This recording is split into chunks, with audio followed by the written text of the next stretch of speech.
The following is a special spotlight on the local arts scene from your partners in the arts, Ithaca's alternative WVBR. I'm Gregory James for WVBR's Talk of the Town. The first production of the Kitchen Theater's 34th season is Laughs in Spanish by Alexis Scheer. Here to talk about the production is producing artistic director Emily Jackson. Welcome, Emily. Thanks, Gregory. Is it safe to say that Laughs in Spanish is a comedy? Yes, absolutely. Like a raucous comedy, telenovela-style comedy, in fact. So there are lots of gasps, a lot of drama that leads to laughs, but overall, a huge comedy. And how did this play come to your attention? So I've been following her work.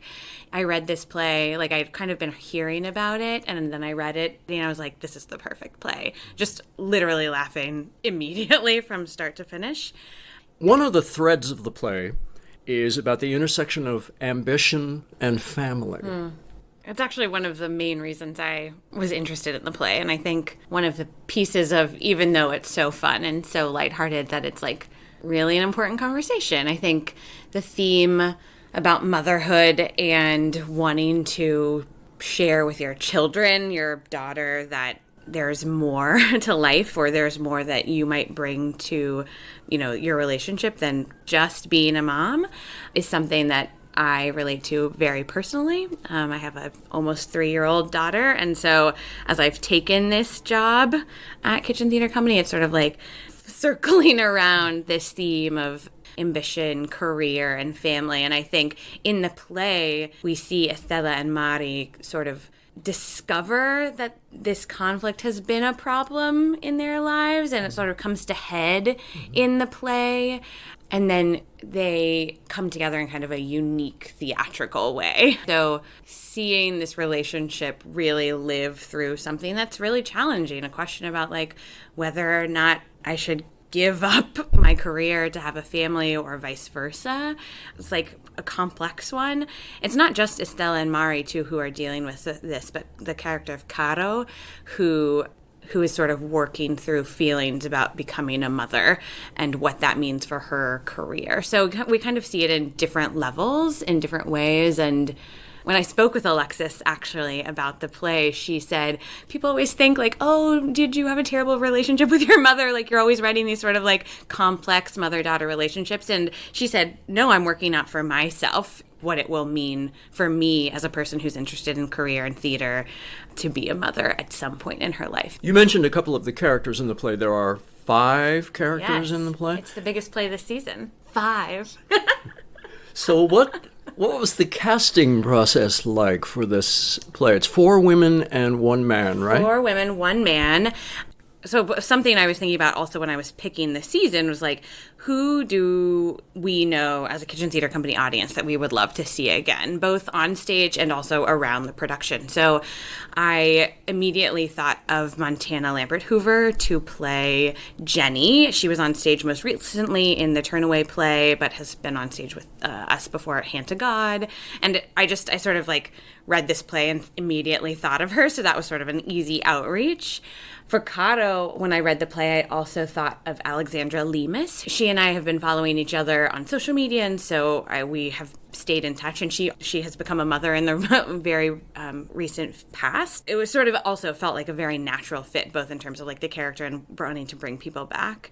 Juan was kind of tough to cast, the only male character in the play, because he's kind of goofy. He's a cop, he's sexy, but also he has to be in space with all of these like very amazing, ambitious women. And so finding the right dynamic there was challenging. We ended up casting a local new to town actor, Elon Kaplan, and he's wonderful. I watched 15 seconds of his tape and I was like, oh yeah, that's the guy. He gets the nature of the comedy and also like the heart of this play.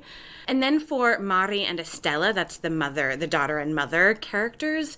When I was speaking with director Daryl Holness, Daryl is himself a Panamanian person. He is of Panamanian descent. And so we talked a lot about Afro-Latina culture as part of the Latina story, and that Latina culture is not a monolith, and there are lots of little dynamics here. And so because this is his personal experience being Afro-Latino, we thought, oh, what if we bring that into the play in this way in the mother-daughter character? So we've cast 2 new to the kitchen actors in the roles of Estella and Mari, Johanna Florentino and Georgina Murillo.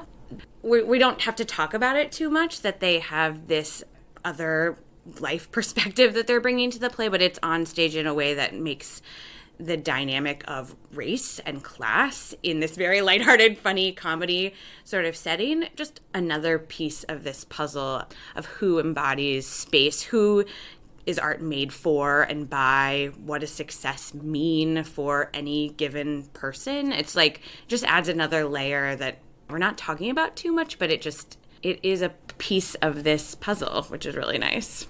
And they're great. Very funny.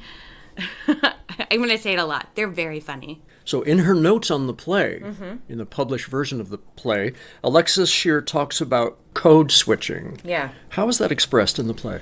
You know, the stage direction says it's just part of their life, right? These are 4 Latina people. That's Estella, Mari, Caro, and Juan. And Alexis expresses this idea of code switching, which is that if you are a person of color in a white space, you may find yourself code switching to be part of the dominant culture. And Alexis writes about it as a piece of their life and just a reality, and not for comedic effect at any point. So there are a couple of moments in the play when Mari answers the phone at her very expensive art gallery in Miami, and she has on her white voice because that is sort of like the dominant culture of the world she is in. And then she switches if like the caterer is calling, or if it's her mother calling, she sort of switches into her more natural, authentic voice.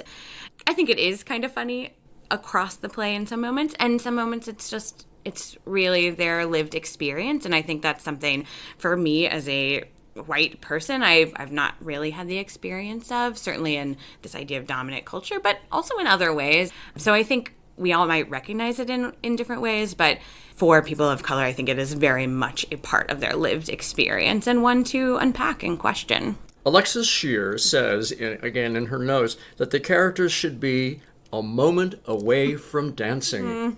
What does that mean? Oh, I mean, I think it really enlivens the action of the play.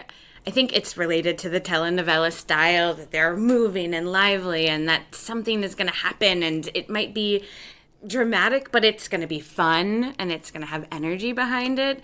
And at the end of the play, I think it does become a dance party, really a celebration of Latin culture that is through music, through dance. And you know, we're in week 3 of rehearsal and we're only just starting to sort of like put this layer in and sort of like dancing, but in the way the play is staged has a lot of movement in it, and in ways that the characters are speaking has rhythm and life, and I think that helps like on the edge of dancing. Is the kitchen partnering with anybody on this production? Yeah, we have a community partner, Latino Civic Association of Tompkins County. I sort of became aware of them in the past couple of months as I've come to town, and this play, not purposely, but also maybe a happy accident, spans the start of Hispanic Heritage Month. So the middle of our run is the start of that celebration. So partnering with LCA has been really natural. They're going to host some events around their kickoffs to Hispanic Heritage Month, but also being in true community with folks who will really see themselves on stage in the play is something that we always hope to do, and building partnerships with other community organizations is a great way to do that. So we've invited their community in for specific events that they're hosting, that we're hosting, pre-show talks, sort of like having time to be in space together, and hoping that they come and see the play and enjoy it and see themselves. Laughs in Spanish at the Kitchen Theater begins previews on Wednesday, September 11th and Thursday, September 12th, with Name Your Price tickets for previews available in person at the box office. The play opens Friday, September 13th and runs Wednesdays through Sundays until September 22nd. Evening curtain time is 7 o'clock. Matinee curtain is 2 o'clock. The play runs about 90 minutes without intermission. Masks are optional but welcome in the theater. Tickets are available at kitchentheater.org or by calling 607-272-0570. Emily, thanks for joining us to talk about the Kitchen Theater productions of Laughs in Spanish. Thank you.